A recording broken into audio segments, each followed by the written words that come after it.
The Democratic majority led us to believe the Senate would be discussing jobs this week, but it seems to be a pretty one-sided discussion.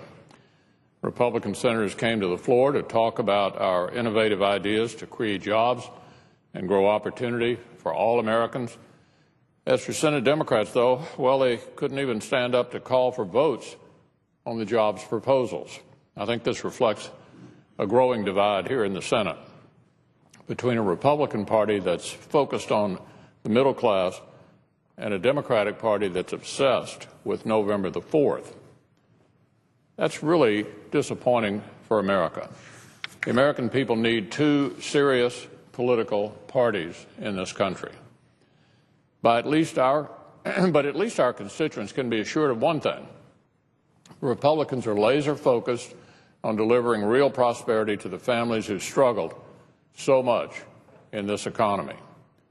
It's the impetus behind basically everything we do. And it's the impetus behind the numerous jobs proposals Republican senators are rolling out this week. For instance, several Republican senators will take to the floor again today to talk about energy's potential for driving growth and American job creation, and why the government needs to stop holding Americans back from sharing in the energy boom. I also plan to join and discuss my own amendment that would fight back against the President's war on coal jobs. I'm looking forward to that colloquy. But right now, I'd like to talk about another jobs proposal Senator Paul and I have again introduced, national right-to-work legislation.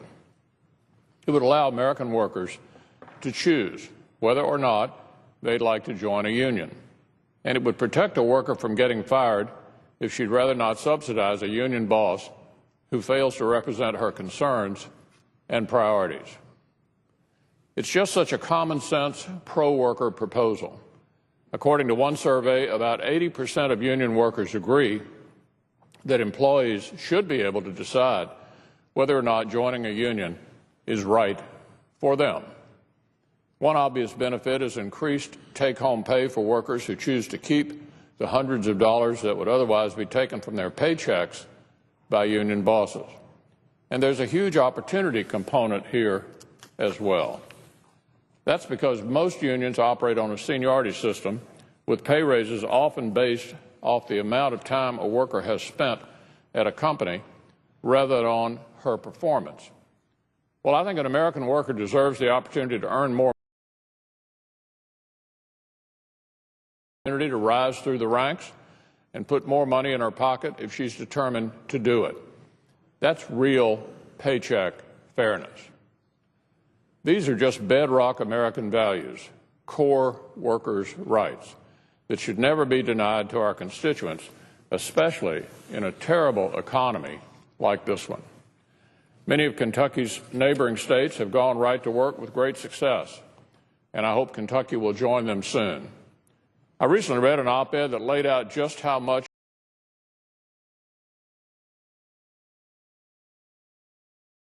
sector jobs had grown by 15.3% in right-to-work states compared to just 6.9% in Kentucky, that manufacturing had expanded 3 times faster in right-to-work states, and that compensation had grown by 14.2% compared to just 4.3% in Kentucky. So I'm encouraged by the members of Kentucky's legislature who continue to fight for right-to-work legislation. Kentuckians shouldn't be subjected to that kind of prosperity gap any longer, and neither should millions of other Americans struggling across our country.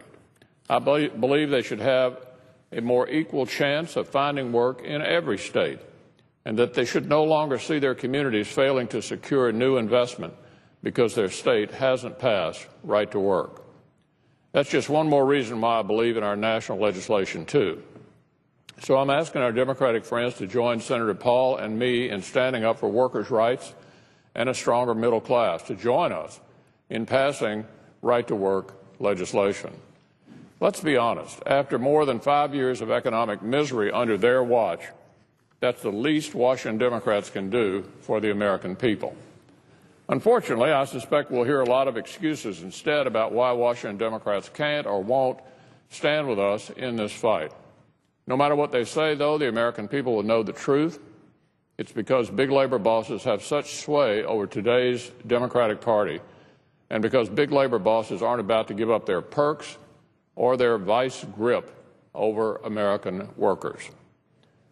Well, big labor bosses should know that Republicans are determined to fight for American workers, American jobs, and a stronger middle class, even if the bosses work against us every step of the way. Right to work is just a smart way to get America on the path to real recovery, and it's critical to empowering workers and giving them more freedom. I really want to commend Senator Paul for his leadership on this legislation, for his longtime advocacy on this issue, and I hope our colleagues on the other side of the aisle will prove me wrong by working together to pass important jobs initiatives like Right to Work for the American people. Mr. President, I yield the floor.